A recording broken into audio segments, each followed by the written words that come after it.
Dan selamat datang di edisi spesial Capital Talk, sebuah program yang kami harap akan berdampak pada masa depan Kenya sekarang lebih dari sebelumnya. Saya Jeff Ken, mengapa saya katakan spesial? Karena ini adalah minggu paling suci dalam kalender. Itu benar, minggu di mana mereka menyalibkan pria itu karena mereka tidak memahaminya. Dan tamu saya hari ini berada dalam situasi yang serupa. Banyak orang tidak memahaminya, terutama saat ia membuat prediksi. Ia meramalkan kekerasan pasca pemilu yang tercatat. Itu terjadi, hampir tidak ada yang mendengarkan. Baru-baru ini, ia meramalkan gempa bumi di Haiti. Itu benar, lebih dari 2 bulan sebelum itu terjadi, ia meramalkannya. Tidak ada yang mendengarkan. Lebih dari 200.000 orang akhirnya meninggal. Itu semua tercatat. Setelah itu, apakah Anda tinggal diam? Ia meramalkan gempa bumi di Chili lebih dari setahun sebelum itu terjadi. Tidak ada yang mendengarkan, ia terus mengatakan itu akan terjadi. Teman-teman, duduklah karena pria yang belajar untuk menjadi ahli DNA molekuler ini. Dan dia melakukannya di Universitas Illinois di Chicago dan juga Institut Kanker New Jersey. Dokter yang berkualifikasi. Suatu hari Tuhan berbicara kepadanya dan dia mengikuti Tuhan. Dia memiliki banyak pengikut di seluruh Kenya, Afrika, dan dunia. Dia baru saja kembali baru-baru ini, dari Venezuela di mana dia berkhotbah kepada jutaan orang. Pria ini memiliki banyak hal untuk dikatakan tentang hampir semua hal, termasuk konstitusi, isu-isu rumit, aborsi, pengadilan Kadis, Ocampo, masa depan Kenya. Pada akhir pekan pasca ini, teman-teman, duduk santai karena Nabi ada di bangku yang dikenal sebagai Dr. David Award. Nabi, dokter, senang melihat Anda. Terima kasih. Selamat datang kembali di rumah. Terima kasih. Saya tahu Anda telah berada di jalan sedikit dan saya tahu itu sangat-sangat melelahkan dan Anda telah benar-benar bekerja selama beberapa bulan terakhir. Tetapi katakan padaku bagian yang paling menakutkan bagi saya adalah meramalkan gempa bumi seperti yang terjadi di Haiti yang benar-benar menghancurkan pulau kecil itu. Saya telah meramalkannya lebih dari 2 bulan sebelumnya. Terima kasih Jeff Kang.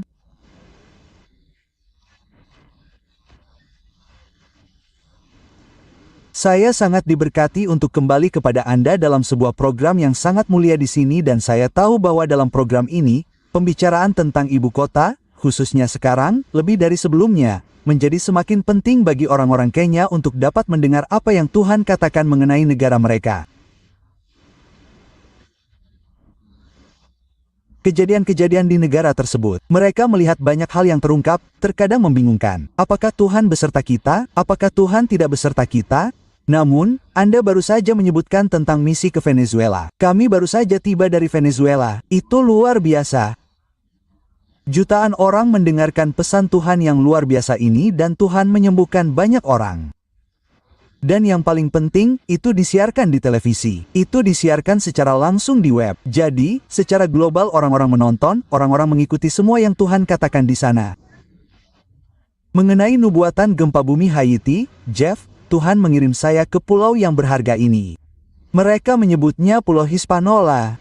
Dan pulau itu terbagi oleh, maksud saya, dibagi oleh garis buatan, perbatasan. Di sisi ini adalah Haiti dan di sisi ini adalah Republik Dominika. Maka saya diundang oleh para pendeta Republik Dominika. Ketika saya tiba di sana pada tanggal 22 dan tanggal 23 November tahun 2009, kota tempat saya mengadakan pertemuan pertama disebut Puerto Plata. Itu berarti pelabuhan yang seperti piring, Anda tahu, dalam bahasa Spanyol. Jadi di tempat itulah saya mulai mengumumkan datangnya gempa bumi bersejarah yang secara harfiah akan mengguncang dan hampir menghancurkan pulau itu.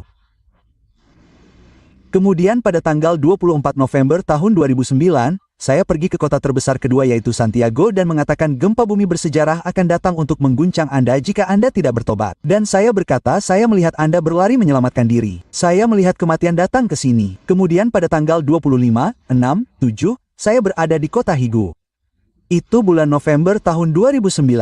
Jadi sekali lagi, kurang dari 2 bulan setelah nubuat itu, kita melihat bahwa pada tanggal 12 Januari tahun 2010, nubuat itu menjadi kenyataan. Dan tentu saja gempa itu mengguncang seluruh bumi karena mereka bilang orang-orang takut ketika mereka melihat gempa bumi yang melanda Haiti. Secara harfiah setiap bangsa takut dan mengapa Tuhan melakukan hal-hal ini? Saya pergi ke Chili pada bulan Januari tahun 2009. Saya berada di sebuah program televisi besar yang disebut TVN, Televisi Nasional Chili yang benar-benar mendunia di 5 benua. Saya berkhotbah, saya bertemu dengan Dewan Uskup, saya pergi ke Conception yang merupakan tempat pusat AB berada. Saya memperingatkan, saya berkata, lihat, saya melihat lautan muncul, saya melihat banjir datang, petik 2. Lalu saya berkata, saya juga melihat lautan memuntahkan daratan. Artinya ikan-ikan dan semuanya akan dimuntahkan di daratan Anda. Dan saya memberitahu mereka bahwa alasan Tuhan meminta saya untuk memperingatkan Anda tentang gempa bumi bersejarah, kata kuncinya adalah bersejarah, karena ada keadaan dosa abadi dan dosa seksual di negeri ini. Homoseksualitas, sebut saja. Dan Tuhan meminta gereja untuk memimpin seluruh bangsa menuju pertobatan, yang berarti kembali kepada Tuhan. Saya meninggalkan Chili pada bulan Januari tahun 2009. Tepat pada tanggal 27 Februari pukul 3.34 dini hari, nubuat itu digenapi dengan akurat. Jadi pertanyaannya adalah, mengapa peristiwa-peristiwa besar ini terjadi? Mengapa Tuhan mengutus saya ke negara-negara ini? Saya baru saja kembali dari Venezuela dan saya memberitahu mereka bahwa saya melihat gempa bumi akan datang di sana. Sekarang masalahnya adalah ini. Tuhan yang Maha Kuasa sekarang sedang menegur gereja dan negeri ini. Biar saya jelaskan dengan bahasa yang sederhana. Dia sedang memurnikan gereja dan negara-negara. Hal-hal ini ada di dalam Alkitab, dan itulah mengapa merupakan suatu kehormatan bagi audiens Kenya Anda untuk dapat mendengar ini, untuk dapat melihat ini, agar mereka dapat mengetahui bahwa pastilah waktunya telah tiba untuk berpaling dari dosa agar Tuhan dapat mewujudkan kehendak-Nya dalam hidup kita dan bangsa ini. Nabi, beritahu saya sesuatu, bukankah itu menakjubkan? Anda tahu, orang-orang memikirkan hal ini. Pulau yang Anda bicarakan ini adalah satu pulau, dua negara. Jadi, pulau itu bergabung. Tetapi di bagian yang Anda khotbahkan, Republik Dominika, tidak ada yang tersentuh. Namun, tepat di seberang perbatasan, Haiti hancur lebur. Saya bahkan tidak membayangkan Anda akan menanyakan pertanyaan itu karena itu adalah pertanyaan yang sangat penting. Nah, ketika saya pergi ke Republik Dominika, mereka menerimanya. Semua saluran televisi terfokus pada pesan ini. Radio-radio nasional menyiarkannya secara langsung. Mereka mengundang saya ke studio atau stasiun radio dan mereka menerima pesan ini dan mulai bertobat. Seperti yang Anda lihat, saya berkeliling. Tempat terdekat yang saya kunjungi ke Haiti adalah kota Santiago yang dekat dengan perbatasan. Dan radio-radio itu benar-benar menyiarkan ke seluruh pulau. TV dapat diterima di seluruh pulau, jadi bahkan Haiti pun menonton dan mendengarkan. Sekarang dengarkan ini. Sekarang, sebagian besar yang gagal bertobat, yang gagal menerima firman ini sangat terpukul. Namun, dengarkan, saya katakan kepada orang-orang bahwa apakah Tuhan mendatangkan kehancuran di sini atau tidak, Dia harus mengguncang Republik Dominika hanya untuk membuktikan kepada Anda bahwa Nabi Tuhan telah ada di sini karena banyak yang datang berdusta. Bagaimana mereka akan tahu itu? Tentunya karena jika kita bertobat dan tidak terjadi apa-apa, bagaimana kita tahu bahwa Tuhan mengutusnya? Maka saya katakan kepada mereka, Tuhan pasti mengguncang mereka. Dan dengarkan, ketika ramalan gempa bumi Haiti yang bersejarah itu digenapi, Santo Domingo, ibu kota Republik Dominika, diguncang dengan sangat hebat. Orang-orang berlarian dari gedung-gedung tinggi yang disebut gedung pencakar langit. Mereka berlarian dari gedung-gedung apartemen. Mereka dievakuasi, tetapi tidak ada seorang pun yang kakinya patah. Namun hanya di perbatasan, hanya garis buatan di seberang sana, lebih dari 300.000 orang meninggal. Itu hanya terlalu menekankan kekuatan pertobatan. Kekuatan suatu bangsa yang mampu mendengarkan ketika Tuhan telah berbicara kepadanya dan itu memiliki banyak pengaruh yang berdampak besar pada situasi Kenya. Saya baru saja sampai di sana, dokter. Saya baru saja sampai di sana sekarang karena Anda telah menyerukan pertobatan di Kenya. Tidak ada yang mendengarkan atau hanya sedikit yang mendengarkan. Apa yang perlu dilakukan, dokter? Karena jelas kita berada pada titik di mana kita memiliki konstitusi yang akan segera disetujui dan dikirim ke referendum, tetapi pemilihan umum tidak lama lagi, tetapi kita belum pulih dari pemilihan umum terakhir. Apa yang perlu dilakukan? Saya pikir itu yang paling penting saat ini terutama karena Anda dapat menanyakannya pada ambang batas yang sangat kritis ini. Kita semua tahu setiap orang Kenya, setiap orang di negeri ini sekarang tahu bahwa negara Kenya berada di persimpangan kritis ketika mereka harus membuat keputusan tertentu yang sangat penting. Sekarang dengarkan, Jeff, saya tidak pernah berhenti kagum bahwa beberapa bulan yang lalu, saya duduk di bangku ini dan Anda bertanya kepada saya, apa jalan ke depan? Dan saya menyebutkan fakta bahwa setiap kali Anda memiliki L sebelum badai, itu tidak berarti perdamaian, dan saya menyebutkan dengan sangat jelas bahwa Tuhan yang Maha Kuasa, Dia mengucapkan persyaratan tertentu di negeri itu. Dia mengharapkan orang Kenya untuk mendengarkannya karena itu adalah Tuhan yang sama yang menjaga Kenya.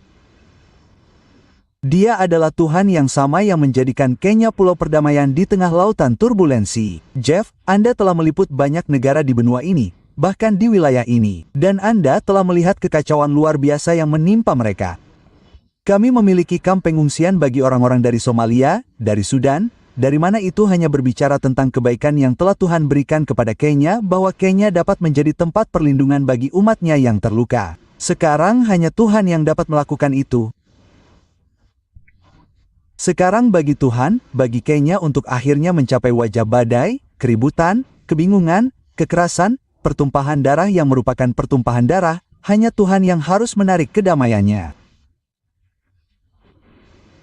Hanya Tuhan yang harus menarik perlindungannya dari Kenya. Dan itulah sebabnya pesan pertobatan ini dan perlunya orang Kenya untuk kembali kepada Tuhan tidak pernah sepenting sekarang ini. Anda telah menyebutkan tentang konstitusi sekarang ini ada banyak masalah tentang apa yang orang tonton, bagaimana hal itu diperdebatkan dan seterusnya. Itu tidak berbicara tentang perdamaian. Ada orang-orang yang menjadi konsumen perdamaian dan mereka adalah orang-orang akar rumput. Ketika mereka melihat para pemimpin Anda bertindak seolah-olah mereka tidak sependapat, mereka menerjemahkannya, mereka menyerapnya, dan mereka mentransduksikannya secara berbeda, dan itulah orang-orang di akar rumput, dan mereka adalah orang-orang yang sangat saya khawatirkan, para wanita miskin di sana, anak-anak miskin atau anak yatim. Dan sekarang, jika Anda melihat di mana negara itu sekarang menuju ICC, kami baru saja menyebutkan jaksa penuntut yang akan datang. Ya. Ini adalah hal-hal yang pasti ingin mengguncang negara itu. Jadi, inilah saatnya Kenya membutuhkan Tuhan. Tidak ada waktu lain di mana Kenya perlu mendengarkan Tuhan lebih dari yang dilakukannya saat ini. Mengapa? Karena Tuhanlah yang menyediakan kedamaian. Bahkan Alkitab mengatakan bahwa negara yang memberontak memiliki banyak pemimpin. Kita melihatnya saat ini. Politik yang dijalankan di negara ini sekarang merosot menjadi etnisitas, politik etnis, politik kesukuan. Kita melihat setiap komunitas pernah mengangkat pemimpin mereka sendiri. Dan saya pikir setiap orang Kenya yang berpikiran normal tahu bahwa itu bukanlah resep yang baik bahkan saat kita menegosiasikan sudut pandang menuju tahun 2012. Negara itu seharusnya sudah pulih sekarang. Bangsa itu seharusnya bertobat kepada Tuhan dan meminta Tuhan untuk menyembuhkannya. Lihatlah konstitusi misalnya. Saya telah mengatakan ini berulang-ulang. Saya telah mengatakan satu hal. Saya telah mengatakan bahwa gereja berada di pusat proses penyembuhan bagi bangsa itu. Mengapa? Karena Alkitab sangat jelas. Gereja adalah terang bangsa itu. Gereja memiliki otoritas dari Tuhan yang Maha Kuasa, otoritas untuk berdoa memohon hujan ketika terjadi kekeringan, hal-hal yang tidak dapat dibeli dengan uang, otoritas untuk membawa kedamaian ketika terjadi keributan, ketika terjadi kesengsaraan. Gereja memiliki otoritas untuk berdoa bahkan bagi orang sakit untuk disembuhkan. Sekarang dengarkan, Jeff, saat ini saya masih mengulangi pernyataan yang sama bahwa gereja, bahkan seperti sekarang, dia berkata, lihat, aborsi itu salah. Tidak ada pertanyaan tentang itu. Semua orang tahu bahwa hidup diberikan oleh Tuhan, itu diberikan oleh Tuhan, dan kita harus melakukannya untuk menyelamatkan hidup Tuhan bahkan seperti yang diberikan oleh Tuhan. Semua orang tahu bahwa aborsi itu tidak benar. Jika Anda melegalkan aborsi, maka sekarang orang-orang memiliki lisensi untuk, Anda tahu, melakukan apapun yang Anda lihat terjadi di semua negara lain.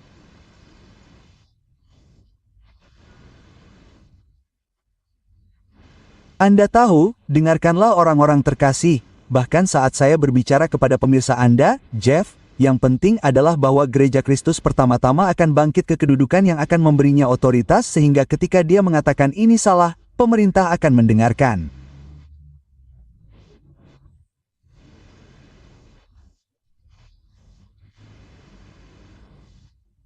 Ketika dia mengatakan ini salah, orang-orang Kenya akan mendengarkan.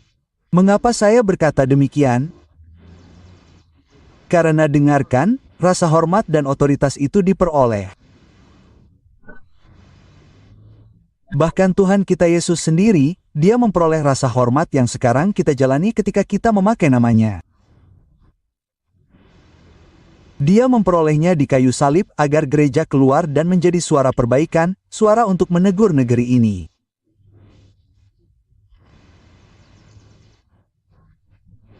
Gereja Kristus pertama-tama harus memiliki rekam jejak kebenaran. Jeff, Tuhan bukanlah Tuhan yang membingungkan. Dia tidak dapat mencampurkan kejahatan dan kebenaran, kegelapan dan terang. Sekarang dengarkan ini. Cukup baik untuk datang dan mengatakan aborsi itu salah, tetapi itu adalah hal yang sama sekali berbeda bagi Anda untuk menegur aborsi. Namun, ketika Anda melihat ke belakang, bahkan pada hari Minggu, Anda menonton beberapa khotbah di negeri ini di TV. Anda melihat orang-orang mengkhotbahkan Injil yang pada dasarnya dikomersialkan. Anda melihat angka-angka EMPA mengalir di bagian bawah layar.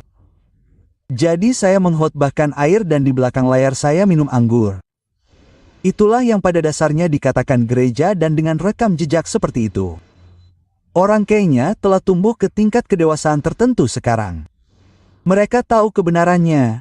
Anda tidak bisa datang dan berbohong kepada mereka dan mengatakan ini ketika mereka tahu pada kenyataannya selama kekacauan pasca pemilihan gereja juga terlibat. Jadi, harus ada proses yang akan memutuskan hubungan gereja dari masa lalunya yang lama, yang sangat berdosa dan dosa seksual yang telah kita lihat terjadi di gereja. Media telah meliputnya, kebohongan, nabi-nabi palsu di gereja, rasul-rasul palsu, Injil uang, semua hal ini yang setiap orang Kenya yang berpikiran benar tahu bukan dari Tuhan.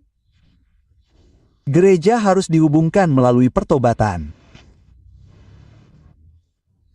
Dan sampai gereja Kristus di negeri ini, yang seharusnya menjadi terang Tuhan, sampai gereja Kristus, Jeff akan melepaskan diri dari masa lalunya yang jahat, itu akan terus menghantuinya. Bahkan jika dia bangkit dan mengatakan ini salah, tetapi mereka akan berkata, tetapi kamu belum bertobat dari ini, tetapi kamu masih mengenakan citra dosa di sini. Dan itulah sebabnya Jeff, pesan pertobatan ke negara ini tidak pernah menjadi begitu penting dan krusial seperti sekarang ini. Dan itulah sebabnya bahkan dalam program ini menjadi salah satu program penting yang benar-benar dapat mengubah keseimbangan. Mengapa? Karena Anda bahkan telah menyebutkan Jaksa Agung akan datang. Apakah Anda melihatnya? Bagaimana Kenya dapat bertahan dalam ujian itu tanpa tangan Tuhan atas negeri itu? Bagaimana tangan Tuhan mendekati negeri itu, melindungi negeri itu melalui gereja? Gereja adalah alat Tuhan. Nabi, saya ingin membicarakan hal itu karena itu sangat krusial. Saya juga ingin berbicara tentang, menurut saya, ada satu kalimat dalam Alkitab yang mengatakan, jangan mengejek Tuhan karena Tuhan punya selera humor yang lucu dan jika Anda mengejeknya, Dia akan menunjukkan siapa yang berkuasa. Saya ingin berbicara lebih banyak tentang itu karena sepertinya kita sedang mengejek Tuhan. Dan juga, mari kita bicara lebih banyak tentang pengadilan kadis. Klausul lain, klausul yang kontroversial dalam konstitusi. Dan juga intinya, kemana kita akan pergi dari sini, Nabi, karena negara ini, seperti yang Anda katakan, berada di ambang batas, tetapi ada sesuatu yang hilang. Ya, ada sesuatu yang hilang. Mari kita istirahat sejenak. Astaga, apakah Anda duduk santai? Nabi, tidak heran gereja mengabaikan orang ini. Dia mengatakan kebenaran. Dia berbicara dari hatinya tanpa rasa takut atau pilih kasih. Dia juga berbicara kepada Tuhan. Siapa kita untuk mempertanyakan itu? Tetapi saya katakan kepada Anda, bangku ini adalah tempat semuanya terjadi.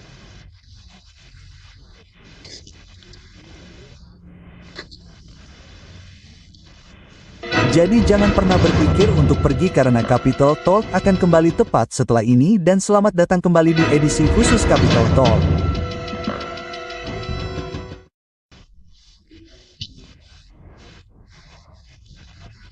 Saya katakan kepada Anda, Saya tahu kapan harus diam karena ketika orang-orang seperti Nabi Dr. David Ward berada di bangku hakim, giliran saya untuk duduk diam. Dan saya harap Anda juga duduk diam karena orang ini tidak takut pada siapapun. Berbicara dari hati, berbicara dari pengalaman, berbicara kepada Tuhan. Pengadilan Nabi Kadi adalah klausul lain yang sangat kontroversial dalam konstitusi. Yang ini, apa yang terjadi, maksud saya, pengadilan kali selalu ada sejak hari pertama dan itu sama sekali tidak memengaruhi agama lain. Mereka hanya ingin dapat memiliki hukum keluarga mereka sendiri. Terima kasih Jeff, itu adalah pertanyaan lain yang sangat penting saat ini. Sekarang ada satu hal yang harus kita perbaiki bahkan sebagai orang Kenya. Sangat jelas dan benar bahwa diberkatilah bangsa yang Tuhannya adalah Tuhan. Itu sangat jelas bagi semua orang Kenya. Juga jelas bahwa hanya Tuhan kita Yesus yang mati untuk umat manusia, mati untuk gereja. Maka jika Kenya ingin mencapai tujuannya, warisannya, takdirnya sebagaimana yang telah digariskan oleh Tuhan, Kenya harus berjalan di jalan Tuhan. Jadi memang benar bahwa hanya Yehowa yang merupakan Tuhan. Tidak ada Tuhan lain. Namun, saya ingin menjelaskan ini dengan sangat jelas saat saya mengatakan ini.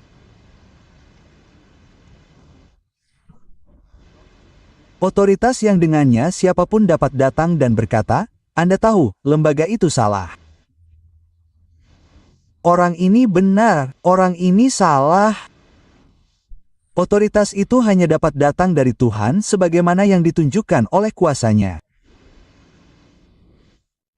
Saya selalu mengatakan ini dengan sangat jelas kepada bangsa ini bahwa jika ada pertempuran yang harus dihadapi gereja, maka pertempuran itu harus menjadi milik Tuhan. Itu seharusnya bukan pertempuran fisik. Mengapa saya berkata demikian? Karena Alkitab sangat jelas bahwa ketika Anda berada dalam kedudukan yang benar di hadapan Tuhan, maka Tuhan akan berperang melawan Anda. Anda berhenti keluar sana, Anda berhenti melakukan pergumulan fisik dan manual dengan apapun atau semua orang. Tuhan mempersiapkan lingkungan sedemikian rupa sehingga Dia berperang melawan Anda meraih kemenangan. Saya baru saja membagikan beberapa hari yang lalu di mana saya berkhotbah. Umat Muslim datang dan disembuhkan dari penyakit yang mengerikan, penyakit pendarahan, lumpuh, buta, dan lain sebagainya. Begitu pula dengan umat Hindu. Mereka datang dan berkata, lihat, Tuhan yang Anda khotbahkan, saya ingin menerimanya hari ini karena saya telah disembuhkan di sini. Saya berkata, oh, Anda telah disembuhkan di sini. Bagaimana kondisi Anda? Petik 2. Dan Anda melihat mereka dengan indah menerima Yesus dari Nazaret. Apakah saya telah berjuang dalam peperangan itu? Hanya Tuhan yang telah berjuang dalam peperangan itu. Jadi, ada begitu banyak kuasa dalam berdiri tegak di hadapan Tuhan sehingga Tuhan dapat melakukan peperangan Anda.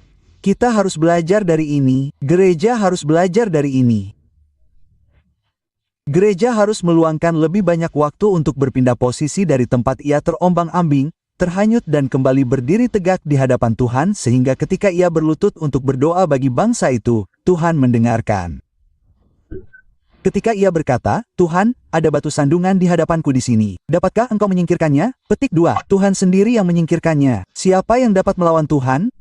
Jadi gereja harus mengerti bahwa gereja harus kembali kepada kedudukan yang benar di hadapan Tuhan agar Tuhan berperang baginya. Kalau tidak, Tuhan bisa membuat gereja menjadi bejana kosong. Kita telah melihatnya di Israel dalam Alkitab. Kita melihat bahwa ketika Israel jatuh dari kedudukan yang benar di hadapan Tuhan, Dia bahkan membangkitkan Nebukadnezar untuk menyerang rumahnya dan mendatangkan badai yang membakar segala sesuatu di sana, seperti yang dinubuatkan oleh Yeremia. Dan itulah sebabnya satu-satunya cara gereja dapat mengatasi beberapa gunung dan tugas-tugas yang ada di depannya adalah dengan menerima pertobatan. Pertobatan adalah satu-satunya jalan, satu-satunya rute yang dapat digunakan gereja untuk kembali kepada kedudukan yang benar di hadapan Tuhan. Dan apa yang saya maksud dengan pertobatan di sini? Maksud saya bertobat, berpaling dari dosa dan kemudian menerima kebenaran, menerima kekudusan sehingga ketika gereja muncul dan berkata, lihat, ini salah. Korupsi itu salah, siapapun dapat melihat kembali rekam jejaknya dan berkata bahwa dia dibenarkan untuk menegur korupsi. Oke, jadi, katakan padaku, Nabi, setelah kita melakukan itu, setelah bangsa melakukan itu, setelah gereja melakukan itu, bertobat, Apakah kita akan berada di jalur yang benar? Apakah kita akan melihat cahaya di ujung terowongan yang bukan kereta yang melaju? Oh, luar biasa Anda mengatakannya seperti itu, kereta yang melaju. Jadi, sangat-sangat menarik saat ini bahwa di tengah badai yang Anda lihat terjadi di Kenya, sekarang dia harus menangani jaksa agung yang akan datang. Dia harus menangani konstitusi. Dia harus menangani perpecahan. Anda tahu, anggota parlemen terkadang mengatakan ini, sekelompok anggota parlemen lain mengatakan ini, dan kemudian Anda menjadi bingung. Anda bertanya, apakah mereka pemimpin suku? Apakah mereka pemimpin nasional? Jadi, sepertinya itu sangat membingungkan di daerahnya. Sekarang, tetapi agar gereja dapat mengatasi ini, dia harus memahami satu hal. Tuhan Israel, Tuhan yang memberi kita Yesus dari Nazaret, satu-satunya juru selamat yang menyelamatkan umat manusia di kayu salib. Agar gereja dapat mengatasi ini, dia harus mendapatkan arahannya kembali kepada Tuhan dalam pertobatan dan kekudusan. Tetapi dengarkan ini. Tuhan yang sama yang disembahnya adalah Tuhan yang sama yang membebaskan Israel dari perbudakan Mesir. Jadi, lihatlah potensinya. Lihatlah kuasa Yehowa dalam membebaskan gereja. Tuhan yang sama yang telah berjuang keras bagi Israel, mengeluarkannya dari perbudakan Mesir ke tanah perjanjian adalah Tuhan yang sama yang disembah gereja. Dan dia lebih dari mampu untuk membersihkan gereja, menyembuhkan bangsa itu, dan kemudian membawa terang di ujung terowongan. Jadi, ada begitu banyak kuasa. Anda mendapatkan contoh dari satu pulau, Republik Dominika, Haiti. Yang satu bertobat, keduanya terguncang. Yang satu memiliki 300.000 orang mati, yang lain tidak ada yang mati. Itulah jumlah kuasa yang dimiliki Yehowa, bahkan untuk membebaskan bangsa ini. Sekarang Anda juga telah menyebutkan tentang jaksa yang akan datang. Apa yang harus dilakukan orang Kenya? Saya ingin memberitahu Anda, saya telah melihat saya melihat mimpi pada tanggal 14 Maret sebelum saya berangkat ke Venezuela dan Anda tahu orang Kenya perlu mencari Tuhan. Itu saja yang dapat saya katakan, mereka perlu berseru kepada Tuhan. Mengapa apa yang kamu lihat dalam mimpimu itu jelek? Tidak, karena apa yang kulihat dalam mimpi itu adalah orang-orang yang memberikan anak-anak mereka dan berkata, tolong ambil anakku, meskipun aku tidak punya tempat di truk itu, ambillah anakku. Jadi, intinya adalah bahwa Tuhan itu setia. Dia mengutusku ke sini sebagai orang yang menunjukkan apa yang akan terjadi. Itulah kasih. Aku baru saja datang dari negara-negara lain. Kamu memperkenalkan Chili di sini dan aku melihat apa yang akan terjadi. Dan bagi mereka yang bertobat, dia dengan setia membebaskan. Aku melihat bahwa ada banyak kasih Tuhan atas Kenya. Tuhan cemburu atas negeri ini. Mengapa? Bangsa yang kepadanya Yehowa berbicara adalah bangsa yang diberkati. Alkitab bahkan mengatakan hanya mereka yang dia kasihi yang dia koreksi. Dia tegur. Dan itulah sebabnya saya percaya ini adalah waktu yang paling penting bagi bangsa untuk bertobat. Lihat yang terbaru ketika Tuhan mengutusku untuk menyerukan pertobatan dan meminta orang-orang setelah bertobat untuk menghasilkan buah pertobatan. Jika Anda duduk di sofa seseorang di kamp pengungsian, tidak mungkin Anda bisa bertobat dan berkata bahwa Anda benar di hadapan Tuhan ketika pemiliknya ada di kamp pengungsian dan Anda duduk di sofa atau di rumah yang lembaran besinya dicabut dari rumah-rumah lain. Lihatlah bagaimana orang-orang keluar dari rumah, pintu-pintu yang mereka jarah, membawa ratusan ribu anak panah beracun. Itu hanya menunjukkan kuasa pertobatan. Bahkan, Tuhan menggunakan itu untuk mengatakan bahwa lihatlah melalui jalan pertobatan ini terletak kesembuhan Anda sebagai sebuah bangsa. Jadi, tentu saja ya, ketika bangsa itu bertobat, maka akan ada banyak cahaya di ujung terowongan dan bukan kereta yang melaju kencang. Saya selalu ingin menanyakan hal ini kepada Anda, Nabi, mengapa Anda adalah orang yang Tuhan ajak bicara? Mengapa Anda terkadang bertanya seperti itu? Karena mimpi yang Anda lihat terkadang bisa menakutkan. Tepat sekali. Anda tahu, saya tahu bahwa saya tidak punya banyak waktu bahkan di tengah jadwal kita yang sibuk saat ini. Kita memiliki banyak pertemuan di seluruh dunia. Anda tahu, dan setiap bulannya sangat sibuk dan setiap negara sangat haus akan pesan kebenaran ini, pesan pemulihan dan kebangkitan rohani. Kami baru saja kembali dari Venezuela. Orang-orang lumpuh bangkit dan berjalan. Itu disiarkan langsung ke seluruh dunia. Itu disiarkan melalui internet. Bayi-bayi yang lahir buta, matanya terbuka. Dan kemudian pesan kebenaran diberitakan dan kedatangan Mesias. Ada rasa haus yang besar akan hal ini di seluruh dunia. Tetapi dengarkan ini, saya mungkin tidak punya cukup waktu untuk duduk dan berkata, Tuhan, mengapa saya? Karena Tuhan berdaulat. Dia sepenuhnya berdaulat. Dia memilih kepada siapa dia berbicara. Hanya dia yang tahu mengapa dia berbicara kepada satu orang dan berkata, pergilah, beritahu mereka. Hanya dialah Tuhan yang Maha Kuasa. Jadi, ketika dia memberi saya hak istimewa, dia memberkati saya untuk menjadi sahabatnya, yang dapat dia bagikan dengan banyak hal dan mengutus saya kepada umatnya, bahkan setelah melihat sebagai seorang penjaga yang melihat apa yang akan datang dan membunyikan trompet, berkata, hati-hati. Aku melihat beberapa orang datang, aku melihat sesuatu datang. Petik 2. Sungguh suatu keistimewaan, begitu besarnya keistimewaan yang bahkan tidak dapat saya ragukan. Namun, izinkan saya memberitahu Anda, faktor yang mendasarinya adalah bahwa sungguh merendahkan hati, bahkan untuk berjalan ke suatu negara dan memberitahu mereka bahwa gempa bumi bersejarah yang belum pernah Anda lihat akan terjadi. Misalnya, Haiti, mereka belum pernah melihat gempa bumi seperti itu sejak 1770. Generasi-generasi lahir dan mati tanpa melihatnya. Jadi, ketika Anda berjalan ke sana dan mulai memberitakannya, terkadang mereka bahkan meragukannya. Dan kemudian ketika itu terjadi, Anda melihat seluruh dunia, keempat ujung bumi dicekam ketakutan. Jadi, sungguh merendahkan hati bahkan untuk menjadi sahabat Tuhan, sahabat Yehuwa.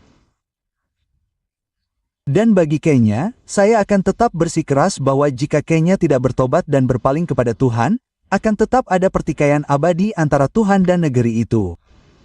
Dan itu hanya akan mendatangkan kesengsaraan. Intinya, apakah Anda akan mendesak jutaan pengikut Anda? Dan saya tahu Anda memiliki jutaan pengikut karena mereka telah menanggapi terakhir kali Anda menjadi hakim. Jutaan orang menanggapi. Apakah Anda akan mendesak mereka untuk memberikan suara dalam referendum ini? Nah, Anda tahu, satu hal yang indah tentang pesan yang Tuhan kirimkan kepada saya, misi yang Tuhan berikan kepada saya dan pelayanan yang telah Dia berikan kepada saya, yang sekarang tentu saja bersifat global, adalah membawa kebangkitan kebenaran dan kekudusan, mempersiapkan jalan bagi Tuhan di seluruh ujung bumi. Namun satu hal tentang pelayanan ini adalah bahwa Tuhan tidak mengizinkan saya untuk berpartisipasi dalam politik mentah yang belum diproses, Anda tahu, dan berkata lakukan ini, jangan lakukan ini. Satu hal yang Tuhan terus-menerus ajarkan kepada saya adalah menunjukkan kepada mereka jalan menuju kebenaran karena disitulah letak hikmat Tuhan bagi mereka. Ketika mereka berjalan dalam kebenaran, mereka akan dapat membedakan apa yang menjadi milik Tuhan, apa yang bukan milik Tuhan. Jadi dengan cara itu, bangsa akan dapat mendekat kepada Tuhan, untuk kembali kepada Tuhan. Namun untuk keluar dan menjadi, Anda tahu, partisan, itulah yang pada dasarnya telah mengikis otoritas Tuhan di gereja karena gereja telah terlibat dalam politik mentah dan kemudian dianggap partisan. Dan Anda baru saja menyebutkan, Anda tahu, beberapa menit yang lalu ketika Anda berkata, Tuhan punya selera humor. Mari kita berhati-hati bahkan para pemimpin gereja saat mereka berbicara, biarkan mereka memastikan bahwa mereka berbicara dari sudut pandang Tuhan. Itu berarti Anda harus terlebih dahulu menjalankan perkataan Anda sehingga ketika mereka melihat Anda dan mendengar Anda berbicara, maka mereka akan tahu apa yang Dia katakan itu benar. Karena dengan begitu Tuhan akan melindungi Anda. Namun terkadang, Anda tahu, Tuhan dapat menyingkapkan rahasia-rahasianya. Ya, jika Anda tidak berhati-hati dan tidak mengejek Tuhan, tidak. Anda tidak bisa, tidak seorang pun bisa, terutama mengingat sekarang berbagai peristiwa global sedang terjadi. Anda dapat melihat ketika saya berbicara dengan Hei, saya berbicara dengan Chili. Saya berbicara tentang datangnya Katrina. Saya berbicara tentang tsunami Asia pertama, gempa bumi yang akan datang ke wilayah Danau Malawi lebih dari 3 tahun sebelum itu terjadi. Dan saya bahkan menyebutkan jam pastinya. Dikatakan pukul 1 pagi. Sungguh menakjubkan. Yang pertama terjadi pada pukul 6 sore. Namun yang berikutnya terjadi pada pukul 1.19 dini hari. Harus ada gempa bumi pada pukul 1 dini hari untuk membuktikan bahwa mulut Tuhan telah berbicara. Gempa bumi di Pakistan, gempa bumi di Iran, gempa bumi di Rusia. Kita dapat melihat bahwa tentu saja hanya Tuhan yang dapat menyebabkan seseorang pergi dan mengucapkan apa yang Anda sebut sebagai kata-kata yang tidak menyenangkan. Namun kata-kata yang menegur negeri itu dan kemudian semuanya benar-benar terjadi. Apa yang Anda katakan kepada orang-orang yang menyebut Anda seorang nabi malapetaka? Karena yang Anda prediksi hanyalah malapetaka. Oh, saya pikir dari semua pertanyaan yang Anda ajukan, ini mungkin puncaknya sekarang. Mengapa? Karena ketika Anda melihat Yesus dari Nazaret, ketika Yesus dari Nazaret memberikan nubuat tentang kedatangannya kembali di Matius 24, Markus 13, Lukas 21, dan tentu saja Yohanes tidak mencatatnya, tetapi Yohanes menerima wahyu, transkrip terjemahannya dan menaruhnya di Wahyu pasal 6. Dengarkan, ketika Anda mendengarkan Yesus memberitahu gereja, memberitahu bangsa-bangsa, memberitahu para murid tentang dispensasi dan tanda-tanda yang akan menandai dispensasi itu sebelum dia kembali.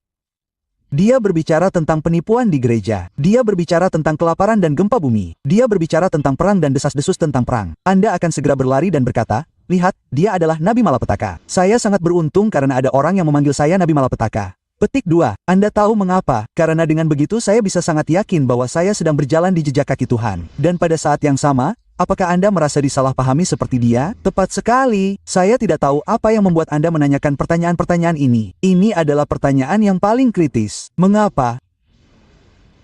Karena Tuhan berjanji kepada kita di dalam Alkitab bahwa jika kita berjalan di jalan raya kekudusan, yaitu jalan Tuhan, di mana Anda menegur dosa, di mana Anda berbicara tentang penolakan terhadap dosa, penolakan terhadap dunia dan segala praktiknya yang menggoda. Anda tahu, jika Anda berjalan di jalan kebenaran yang Anda lihat di Yesaya 35:8 dan 9, jelas sistem dunia akan melawan Anda. Jadi mereka akan melawan Anda dengan salah paham terhadap Anda, mengaku salah paham terhadap Anda. Jadi itu adalah hal yang indah. Faktanya, sidik jari tanda tangan yang sebenarnya dari persetujuan Tuhan atas hidup Anda adalah bahwa dunia melawan Anda. Dunia menolak Anda. Dunia salah paham terhadap Anda. Jika dunia tidak salah paham terhadap Anda dalam masa penipuan, kesalahan, dan penyakit di gereja ini, maka Anda harus kembali kepada Tuhan dan meminta misi Anda.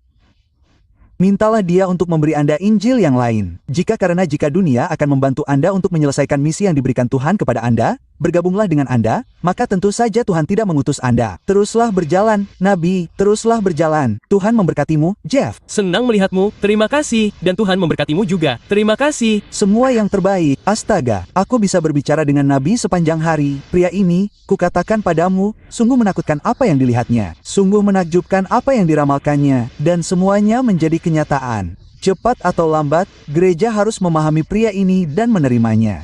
Ia berkata, kita semua perlu bertobat. Pada titik kritis seperti saat ini di Kenya, kita semua perlu bertobat. Itulah satu-satunya cara agar kita dapat melangkah maju menuju masa depan bangsa yang indah ini. Sungguh tamu yang luar biasa, sungguh pertunjukan yang luar biasa. Nabi di bangku penonton berbicara lantang, berbicara kepada suatu bangsa. Anda tidak dapat menemukan tamu seperti ini di tempat lain. Tidak mungkin. Namun di sini, di bangku penonton di stasiun K24 yang memenangkan penghargaan, tempat kita berada seperti biasa, bahkan di saat-saat kekudusan di seluruh Kenyon dan dalam nama Yesus sepanjang waktu. Terima kasih, saudara. Terima kasih banyak. Tuhan memberkati Anda. Anda juga.